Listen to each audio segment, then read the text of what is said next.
Favorite us, tweet us, friend us, love us, all at testmiles.com. Keeping you connected to the automotive world, you're listening to Test Miles, FM News 101 KXL. This is America's Car Radio Show. We'd like to thank you for being part of the Car Nation. For more fun facts about cars, please find us on Twitter at Test Miles. Another Valentine's fun fact for you. Actor Ron Howard names his children after the locations that they were conceived, except for Reed Cross. He was named after the streets in London because he didn't want his son to be named Volvo. Now we know where Reed, poor Reed, by the way. I think poor kid, knowing that I was conceived in a Volvo on Reed Cross Street in London. At least it was probably comfortable in the back. I feel bad for him. All right, happy Valentine's Day. Brad, what have you been driving? I seldom get to use a line from the A-Team, but I'm going to now. I love it when a plan comes together. So I had a bunch of running around to do a couple weeks ago when I was given this car as my test car, and it was the Camry Hybrid. And I know gas prices are low, but I spent $13 after driving all over the place.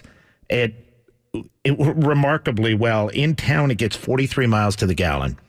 And so over the past 20 years, Toyota has sold 8 million hybrids. So they kind of know what they're doing on this. And with the Camry, it really does demonstrate that.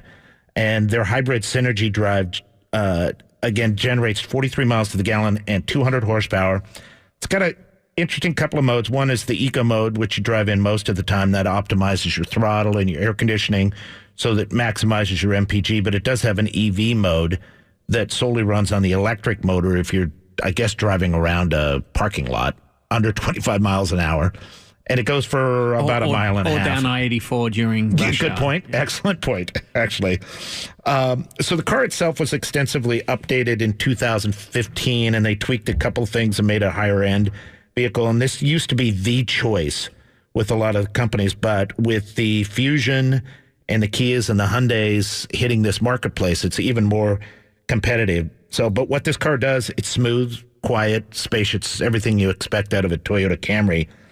And I'm not saying it's an old guy car, but it does have really simple to use, large, intuitive dials. They work well. So price range and for the gas model is like 21 to 28, hybrid 24.6 to 28,000. But it was a really comfortable, really Toyota car to drive. What I got from that was when it's not an old guy's car, but the old guy on the show gives it a thumbs up. Absolutely. So old guys like it. All right, you might think that Kia is best known for being a challenger brand or being the company that does the 10-year, 100,000-mile warranty on new cars. But soon, your perception of the company may change. They are making big moves towards becoming a green company. The car company will have 11 hybrids on the market in the future, and they already have the Kia Optima hybrid, a new one announced in Chicago, and a Kia Optima plug-in hybrid as well. But they had something quite significant. We mentioned in the last segment their new Kia Niro, which is a hybrid. Joining us from Kia is Steve. Steve, tell us a little bit about why you guys decided to create a hybrid-only platform. Well, good morning, guys. Thanks for the chance to join you. The dedicated eco platform is something that we've had an eye on for many years. We've had several derivative models. You mentioned the Optima hybrid and even the Soul EV, which those cars are based on existing gasoline models. But in an attempt to optimize the way the car drives and feels and even looks, our engineers created a dedicated eco car platform. And this allows for the incorporation of lots of technologies, powertrain technologies, the battery and so forth, to be specific to a hybridized or electrified application.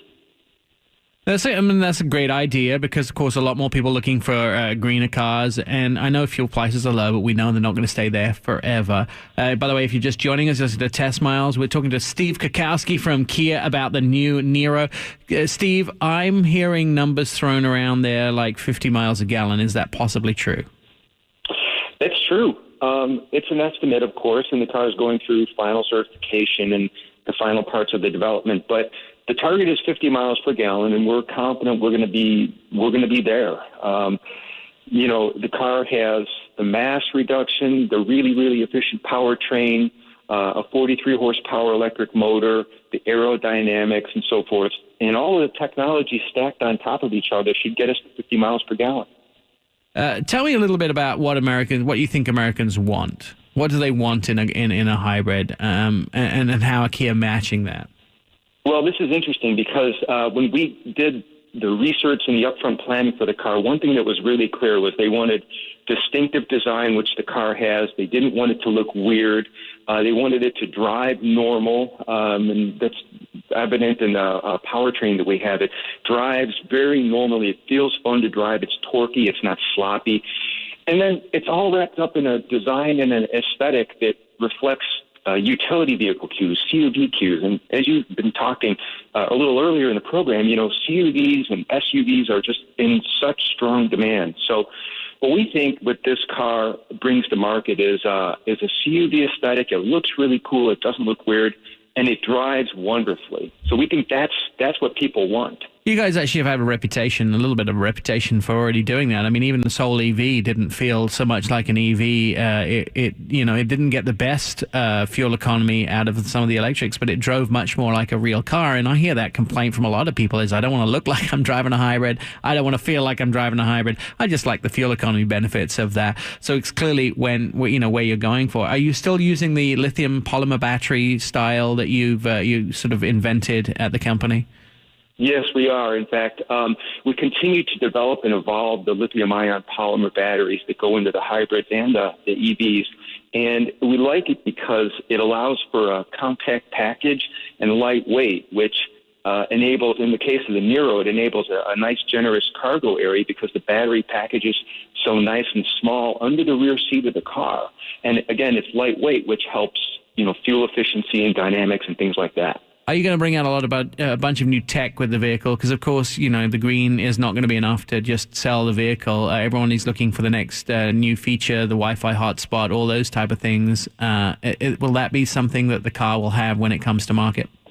Yes, it will, absolutely. As a matter of fact, we have a great crew of engineers in California and in Korea who are constantly innovating. And with the Niro, we're going to have we're introducing something called Eco DAS, which is a driver assistance system. And in particular, on the Niro, we have something called predictive energy control. And what that does is it helps maximize fuel efficiency by optimizing the energy in the car. So, for example, if you put your destination in the Navi and the car knows the topography of the surfaces, it will expend electrical energy, on an uphill ascent because it knows that there's a descent coming and it can capture that kinetic energy. It's little things like that that are going to be new features that customers will appreciate. And then on top of it, we have our award-winning UVO connectivity. And in this case, it's even more advanced than iterations you've seen in the past. Oh, I'm looking forward to that. All right, final question for you, Steve. When and how much? So when it'll be about 11 months from now in January of 2017. And the pricing we haven't announced yet, but we'll announce it when we get a little closer to launch. Steve Krakowski, thank you for joining us from Kia. We're looking forward to the car. I'm looking forward to the first drive of the vehicle, and we'll monitor the progress. When we come back on Test Miles, we're going to talk about the Chicago Auto Show, a little more of the vehicles that were released there, and some of the surprises of the show. There weren't that many, but the ones that they did have, for instance, the new Camaro 1LE that does 1G off of the grid, oh, that'll shock you. I'm Nick Miles. This is Test Miles.